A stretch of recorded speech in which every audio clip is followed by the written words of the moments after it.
Olá, abençoados! Graça e paz, bem-vindos ao canal da Graça Pura, sejam todos bem-vindos, família da fé. Como você tem passado reinando em vida?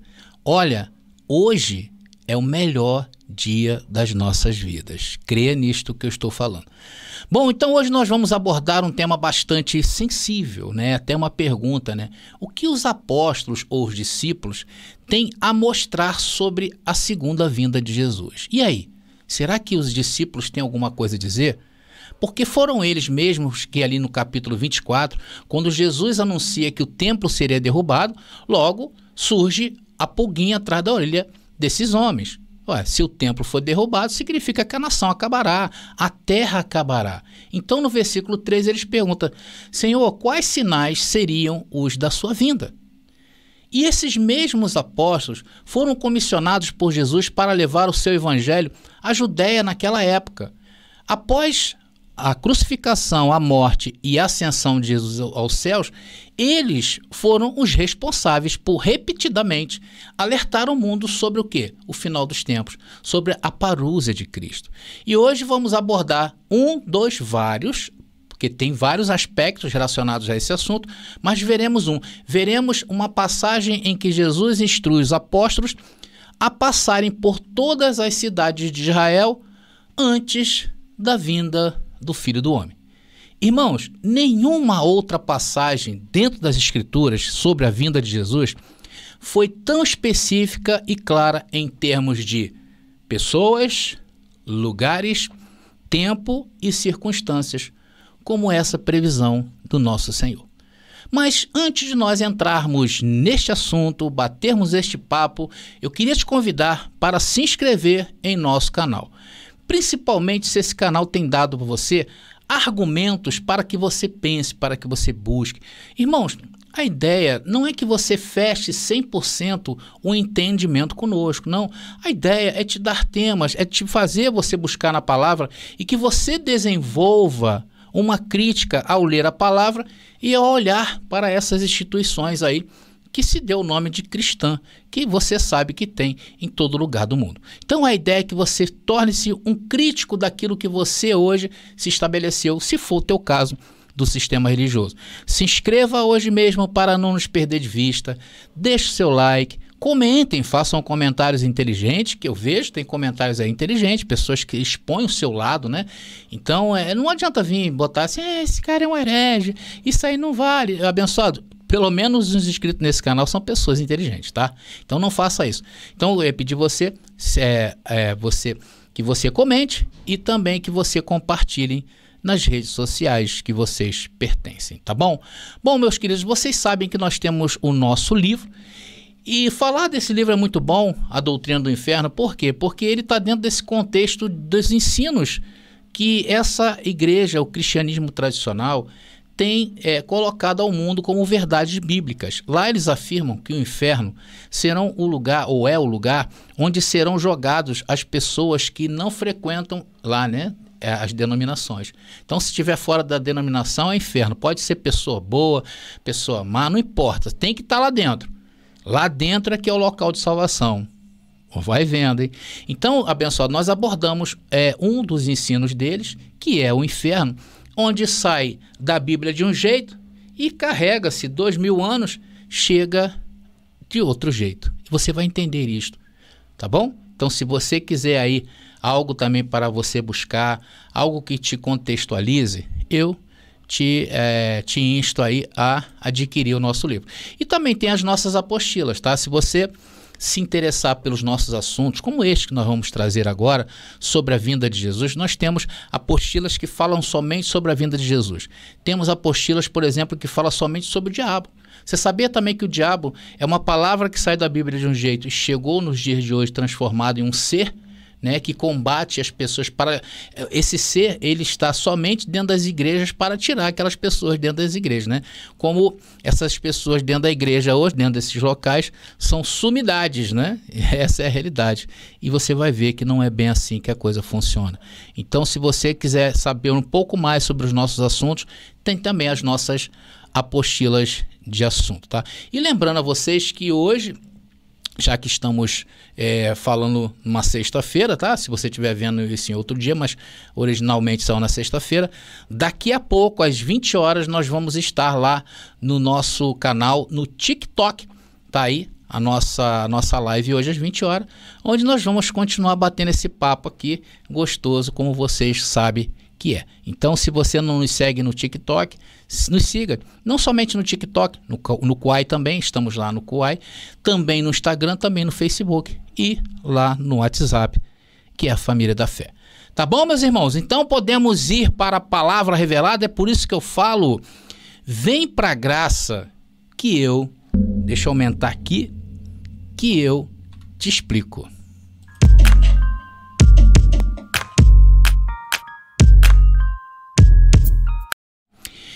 Então, meus amados irmãos, vamos ao texto em questão, está lá em Mateus capítulo 10, versículo 23, vamos lá? Diz aí o texto: quando vos perseguirem nesta cidade, fujam para outra. Atenção no texto. Jesus está falando, se vocês estiverem em um ponto e começar a perseguição, fujam para outro ponto ou outra cidade. Pois em verdade, Jesus não mente, tá? Em verdade vos digo que não acabarão de passar por todas as cidades de onde? De Israel, antes que venha o Filho do Homem. Irmãos, para contextualizar vocês sobre esse versículo, ele faz parte do discurso de Jesus ali, quando ele comissionou, ele enviou os seus 12 discípulos, ou apóstolos, tá, abençoados, que é a mesma coisa, tá, a irem nas cidades de Israel, na Judéia daqueles dias, e a pregar o evangelho, a missão de pregar o evangelho e os alertar sobre as dificuldades e perseguições que eles enfrentariam. E tem um detalhe muito específico aí que eu gostaria de ressaltar com vocês, é a parte B desse versículo ali que diz: em verdade vos digo que não acabarão de passar por todas as cidades de Israel antes que venha o Filho do Homem. Irmãos, aqui nós encontramos um detalhe essencial sobre a vinda de Jesus, ou a sua segunda vinda, né? Veja, Jesus, em linguagem clara e direta, ele diz a seus discípulos que a vinda do Filho do Homem, a segunda vinda dele, o dia do julgamento, naquele dia ocorreria no meio da comissão dos apóstolos. Irmãos, eu posso aplicar a este versículo que vocês estão vendo aí, que isso está se tratando de pessoas ainda não nascidas nesses dias? Será que nós podemos passar essa parte aí, desde que os discípulos nasceram, morreram, e avançar no tempo com essa passagem aqui, e acabar nos dias de hoje com eu e você? Como eu posso aplicar isto a este versículo, irmãos? Claro que a gente não pode. Por que eu falo isso? Porque aqui o sistema religioso futurista, o que eles fizeram? Eles pegaram, né? Eles creem que essa passagem, ela se refira aos dias de hoje. Irmãos, sinceramente, esses homens só podem estar desequilibrados literariamente. Ao ignorarem o tempo e quererem aplicar uma dramaticidade às suas doutrinas hoje, os futuristas, o que eles fizeram com isso? Eles fizeram esse alongamento temporal, tornando suas doutrinas incompatíveis com os textos bíblicos. Está claro para você? Irmãos, como eu posso pegar esse versículo e achar que isso está se referindo a qualquer tempo solto no espaço? Olha o que Jesus está falando: quando vos perseguirem nesta cidade, fujam para outra. Que outra é essa? Cidades de Israel, antes que venha o Filho do Homem. Irmãos, isso se refere aos 12 apóstolos e não a pessoas ainda não nascidas. E o contexto é sobre a propagação da mensagem do evangelho nas cidades de Israel, por volta do ano 30. E isto pode ser visto claramente quando Jesus fala lá no capítulo 13, do versículo 5 ao 25, quando ele fala da parábola do semeador. E a parábola do semeador, ela era bem clara, era para aqueles dias. A mensagem, meus irmãos, é clara para os discípulos. Por quê? Porque eles foram testemunhas oculares da parúzia de Cristo. E não nós nos dias de hoje. Irmão, é uma passagem explícita, clara e direta. E não há linguagem figurada comparativa. Nenhuma alegoria pode ser buscado, nesse caso, dessa profecia, meus irmãos. Isso é mais claro que o dia. O local é claro. E as 12 tribos que ele fala são o quê? São as cidades de Israel, que deveriam ser evangelizadas. E qual era o tema? O tema era a sua vinda. E o tempo estava próximo, já era a última hora. Antes que sua obra termine, antes que esses homens corram toda a Judéia, sua vinda aconteceria. Irmãos, alguns estudiosos da Bíblia admitem até haver um duplo cumprimento nessa profecia, ou seja, um cumprimento para aqueles dias e outro para os dias de hoje. Porém, em relação a isso, irmãos, conclui-se que não é hermeneuticamente praticável isso. Não pode descontextualizar isto desse tempo. Se nós formos, atenção, se nós formos admitir que essa profecia tem um duplo cumprimento, atenção, teremos que necessariamente admitir que isso inclui mais uma vinda de Jesus, ou seja, uma terceira vinda. Vamos ter que admitir outros evangelistas, outros tempos, como o de hoje, por exemplo. Imagina isso, irmãos. É como se o mundo todo hoje fosse Israel. Não tem cabimento. Isso é completamente inadmissível. Por que estaríamos admitindo outras terras? A terra que o Senhor entregou a Israel. Estaríamos criando uma falsa ideia. Imagina uma vinda para os dias de hoje, meu irmão.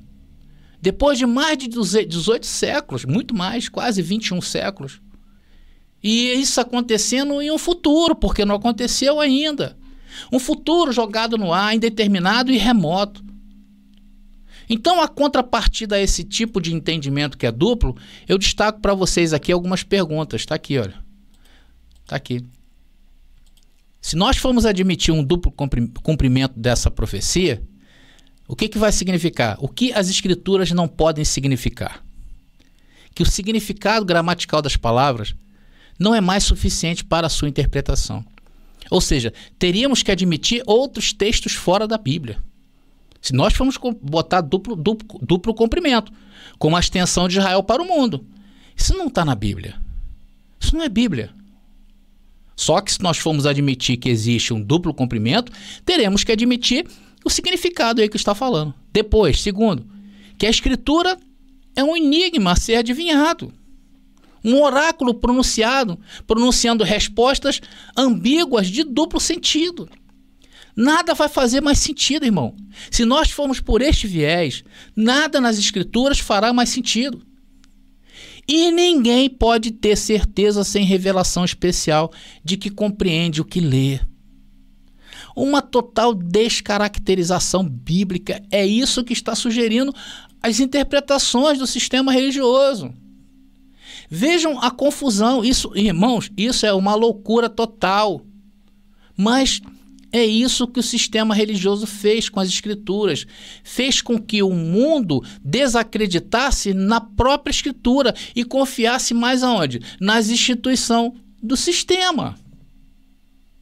Não é isso que uma sumidade do sistema religioso faz? Não é isso, irmão? Deixa eu direitar aqui um pouquinho. Não é isso.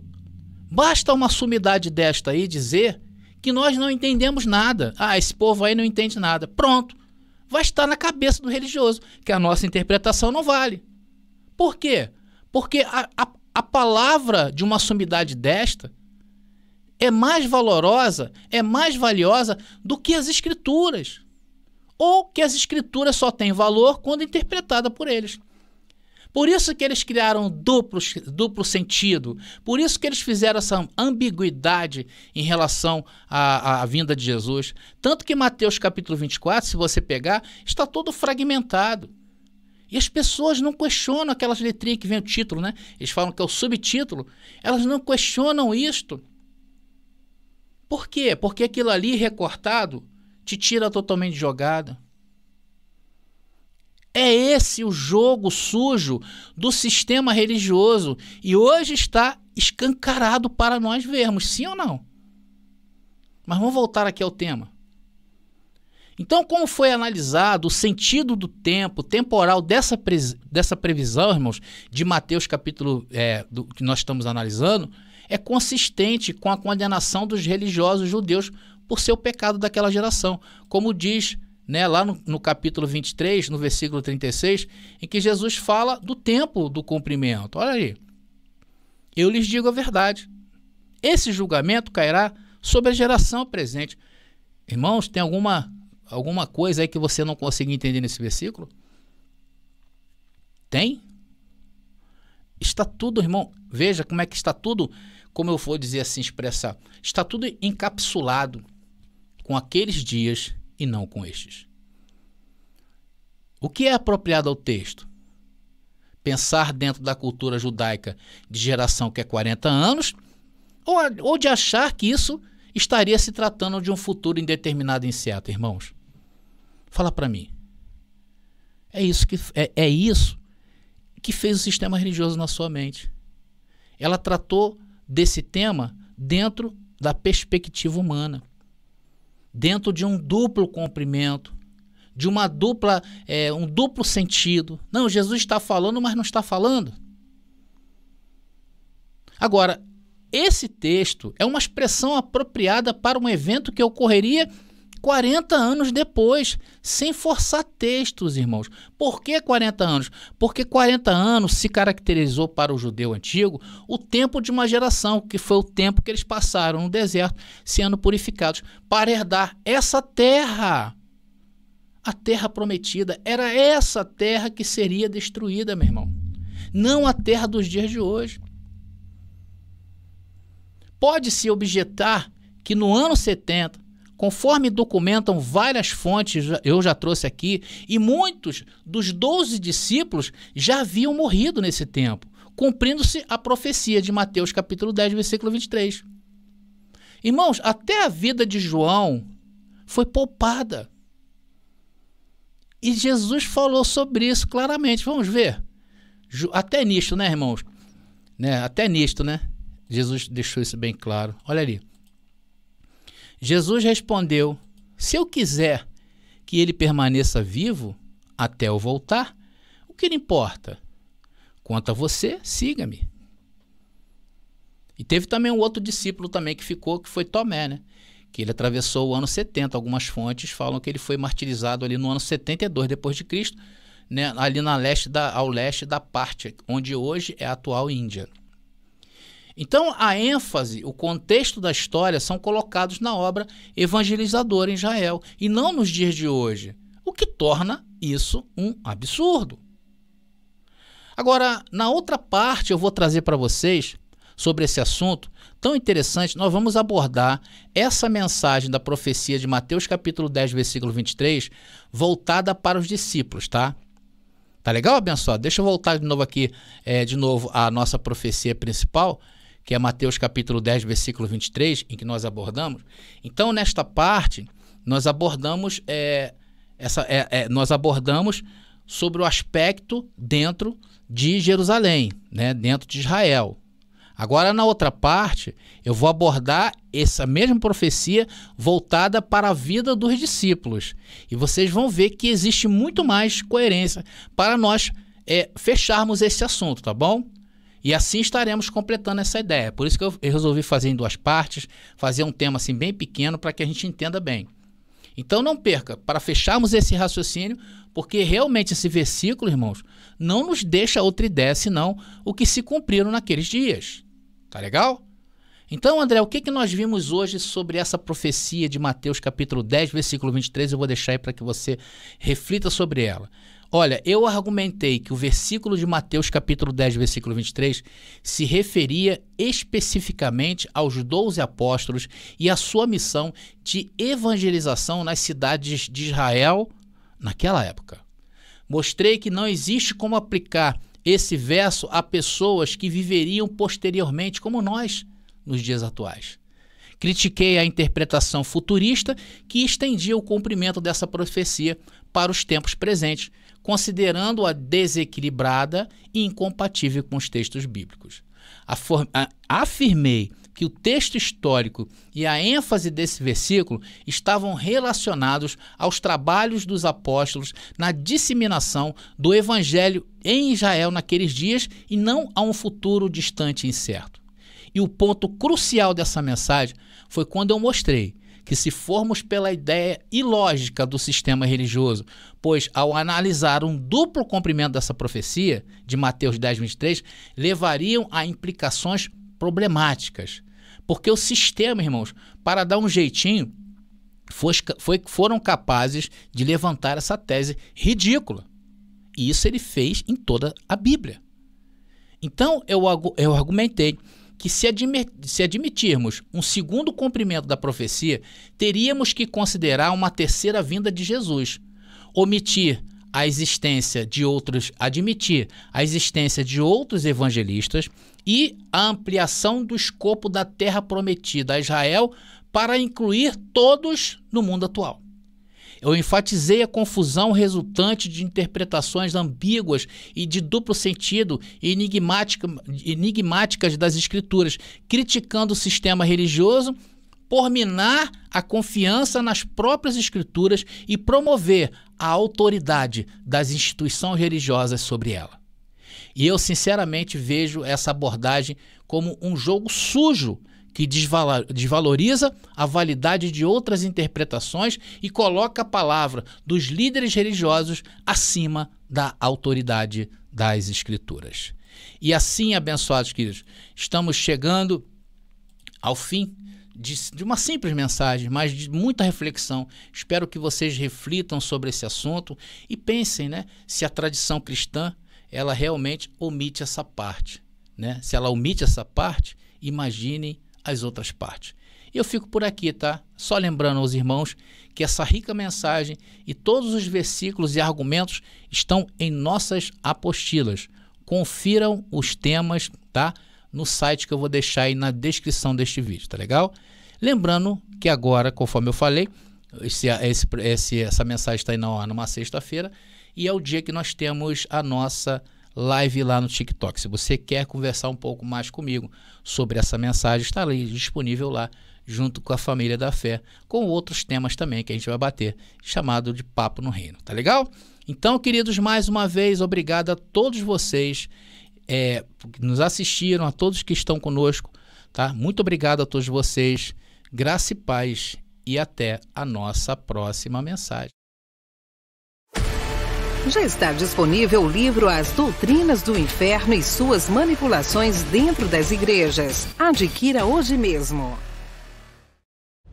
Você pediu nossos estudos em apostilas? Já chegaram e estão disponíveis. Elas estão divididas em 10 temas com referências, esboços e comentários. Ideal para quem quer ensinar em família, em reuniões ou mesmo para quem deseja abrir um canal no YouTube. Faça contato agora mesmo pelo nosso WhatsApp 21 979 87 46 68 21 979 87 46 68. Nossas apostilas foram feitas para você ensinar com qualidade e harmonia com a palavra.